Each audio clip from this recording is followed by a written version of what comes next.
Okay then, so before I start this review, I want to pose a question to all of you. That kind of rhymed, do you like that? Okay, so in this episode, we are introduced to Grace and Gloria. They are twin duelists who are pretty evil, and so we can just call them bad guys.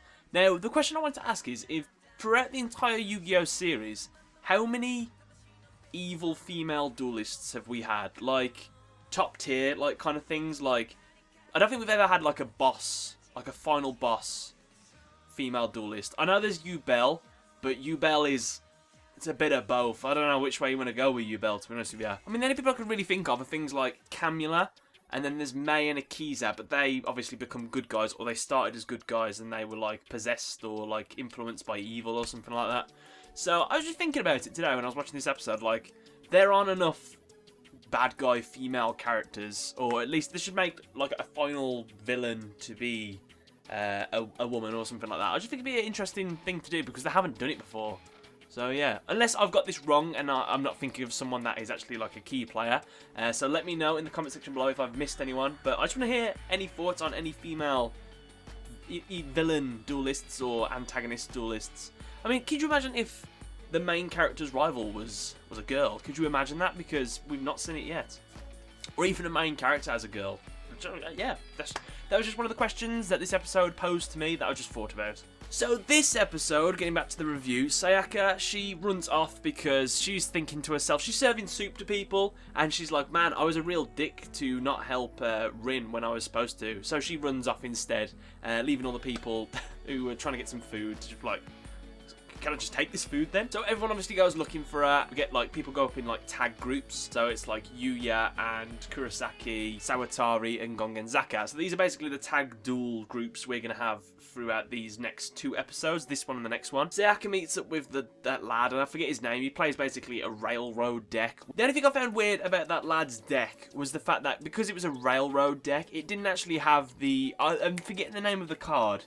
It's the 5,000 attack point train one. That was used by Anna Kaboom from Yu-Gi-Oh! Zexal. I can't remember what it's called. You'll have to let me know in the comment section below as well, that one. I've completely forgot the name. I've got the card, I just can't remember. Rel something? I don't remember. I think this is the first time they've done it in this series so far, like a proper tag duel where the two players share the same field and they take it in turns to use the field, and they can use their allies' cards and things like that. So it was pretty cool to see that, and we got to see some awesome linked up play with these twin sisters that we have seen. I assume they're twins. They're called the Tyler sisters, so I just assumed they were twins. Weirdly enough, I didn't know which one I preferred out of the two sisters, to be honest with you. I think the one with the red eyes had a bit more menace about it, but the other one was quite chill and like quite cool and calm and collected, so I don't know, I haven't got a favourite just yet, we'll have to see. But basically they play an Amazoness deck, which it's really nice to see these old cards getting re-supported in this Arc 5 series. We've kind of got used to it, there's like loads of different series of cards that are getting like boosted cards into their new decks and things like that. So seeing the Amazonesses have a new fusion card was pretty snazzy. Sayaka, she gives the good talk saying that she wants to help out, but as soon as her turn comes, she makes like a bit of a misplay. When one of the twin sisters starts like rinsing out on this, she starts like misplaying hard. So she cracks under the pressure basically, but they're able to turn it around over the next two turns or something like that, and they're able to do like a pretty cool combo where they get the limiter removal to double the train thing's attack up to 6,000, and he was able to just, like add it on to the fairy card. So that was pretty awesome. At the end of the day though, it was pretty fruitless because they lose this duel anyway. The twin sisters, they kind of hoped to verse some pendulum cards in this duel, and so when they saw that there wasn't going to duel, and they're like, well, you guys are pretty weak to be honest with you, so we're just going to wreck shit and just destroy you both. And that's what they did, and they were going to turn them into cards, but we see that Sawatari and Gongenzaka rock up and say that they're pretty much going to challenge them to a duel.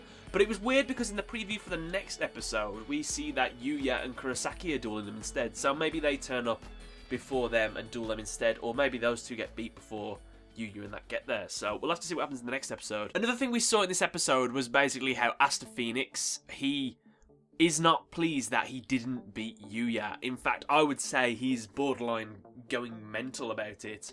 So I'm not too sure my theory about him being a good guy. I'm a bit like on the fence of it now. He seems like he really doesn't like Yugioh, and by extent he doesn't like Yugioh's son Yuya at all, so to draw against him must be a great disgrace. So I imagine we're going to get another Asta Yuya duel soon, because Asta's going to want to prove himself and redeem his pride, as it were. So hopefully we get to see some more Destiny Hero cards, which of course we will. And the last bonus thing I want to say about this episode was the music was really on point. I don't know if this has been playing through some of the other episodes, but this is the first time I really listened to it in this episode. And some of the music was like really getting me like tense and like worked up for like what was happening on screen. So I think they did a good job with that. So yeah, but overall the episode was pretty good. Nothing like too dramatic happened to like progress any plot or anything like that. It was like, it probably could have been a filler episode, I don't know. But it was good enough that I had fun. I like these 2 new female duelists. I hope they duel more. I'd like to see them duel individually as well. So that's pretty sweet. So yeah, let me know what you guys thought in the comment section below. Please answer some of the questions I had before about the female rival duelists, as well as what that stupid train card's called. Oh god, it's you special summon it to your side of the field and you can't have anything on your side of the field or something like that. Or when your turn starts you have to discard your entire hand, and it has 5,000 attack. Oh, what is it? It's not Gustav Max. It's not Rail Cannon Super. It's not Super Dreadnought Rail Cannon Gustav Max. Now I can't think of it. I tried. Yeah, just let me know. God damn it. It's Rocket Arrow Express. But I had to cheat to do it. God damn. Damn you, Rocket Arrow! Right then guys, so recently I subscribed to Loot Crate. Specifically I subscribed to Loot Anime. They specialise in sending Loot Anime related stuff. And I thought that I'd do an unboxing for you guys and show you the kind of stuff I got. Unfortunately I'm in the future, so I've already opened it all so I know what I get. This is what the box looks like after you've turned it inside out. It's kind of like a treasure chest. Which we're going to see a treasure chest worth of stuff inside. Also, I'm wearing, spoiler, a t-shirt. You'll see more of that later. So I hope you enjoyed the video. Here we go. Right then, here we go. Welcome to the unboxing. First things first, let's get through this protective layer, which